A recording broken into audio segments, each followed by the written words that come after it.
Militants et sympathisants de l'UFDG, beaucoup de gens, beaucoup d'entre vous s'interrogent. On dit qu'il y a une crise à l'UFDG. La presse est là, il n'y a pas de crise à l'UFDG. On se pose la question, mais pourquoi le président est calme, il dit rien, mais je suis serein, il n'y a pas de crise à l'UFDG. Les militants sont mobilisés et déterminés à lutter pour les valeurs que nous avons toujours défendues, la justice, la démocratie, le respect des droits humains. Nous nous inscrivons dans l'opposition républicaine. On ne peut pas aller soutenir les politiques que je viens de dénoncer, la mauvaise gouvernance qui est aujourd'hui appliquée par le gouvernement actuel. Nous sommes inscrits dans l'opposition et vous avez vu ici à quel point les militants de l'UFDG sont unis et déterminés. On ne peut pas paniquer avec ça. Nous avons construit un grand parti. Aujourd'hui, sur l'ensemble du territoire national, dans le village le plus reculé de la République, vous avez une structure de l'UFDG. Allez-y, dites que vous êtes militant de l'UFDG, vous êtes de passage, vous serez logé, nourri et assisté, si vous en avez, sur l'ensemble du territoire national. Dans le monde entier, en Australie, au Japon, en Malaisie, en Chine, en Europe, aux États-Unis, allez, dites que vous êtes militant de l'UFDG, vous êtes en difficulté, vous serez assisté, aidé, soigné, logé.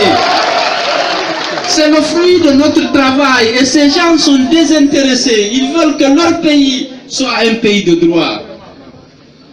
Un pays où les règles et les principes de la démocratie soient respectés. Un pays où l'égalité des citoyens est assurée. La sécurité garantie pour tous. Cette force-là, pendant 5 ans, M. Alpha Condé a cherché à la détruire. Il n'a pas pu. Personne ne peut la détruire. Personne. Donc moi je suis serein, les gens ont fait la publicité, la crise à l'UFDG, c'est l'implosion.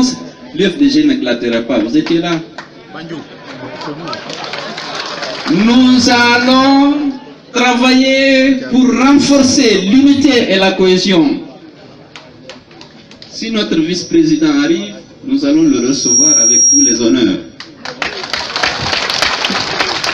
Et j'espère, nous allons faire en sorte qu'il intègre les rangs, qu'il respecte les actes de notre congrès, les statuts et le règlement intérieur du parti pour que nous continuions la lutte. Mais personne, de l'intérieur, de l'extérieur. C'est la première force politique du pays. Lorsque vous entendez, on dit force, c'est la force. On ne peut pas la détruire comme ça. Pendant 5 ans, on a essayé. On a utilisé des cadres, des religieux, des opérateurs économiques. La jeunesse, le parti a résisté. Il a continué de rayonner à l'intérieur de la Guinée, à l'extérieur. Au point que M. Alpha était incapable d'organiser une élection transparente. Parce que sinon, ce serait l'humiliation. Vous pensez qu'on peut avoir raison de cette force comme ça? Parce que quelqu'un n'est pas d'accord ou parce que quelqu'un le dit? Non. C'est vous tous la force du parti. C'est vous la force du parti, les femmes, les jeunes. Votre engagement déterminé, désintéressé pour défendre les valeurs de justice, de paix et de liberté dans ce pays. Les gens ne sont pas à l'UFDG pour avoir un sac de riz, pour se nourrir. Ils sont à l'UFDG parce qu'ils veulent que la Guinée soit libérée de la dictature, de l'arbitraire, de la stigmatisation et de l'exclusion. Et c'est ça la force d'un parti. On a envoyé un bus vous chercher? Non. On vous a donné le transport? Non. Vous vous souvenez, lorsque je suis rentré ici le 8 octobre, vous avez vu la mobilisation? C'est ça la force du parti, c'est la base, c'est les militants, les citoyens qui ont fait le choix de militer dans ce parti, qui ont fait le choix de désigner un président auquel ils ont confiance, des vice-présidents. Chacun est prêt à assumer ses responsabilités.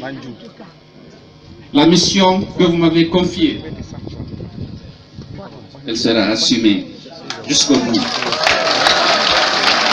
Mamadou, je serai digne de la confiance qu'il a portée en moi. Ne vous inquiétez pas, on ira jusqu'au bout, on va conquérir le pouvoir et on va promouvoir la fraternité, la sécurité, la protection des droits humains, le développement pour tous les Guinéens.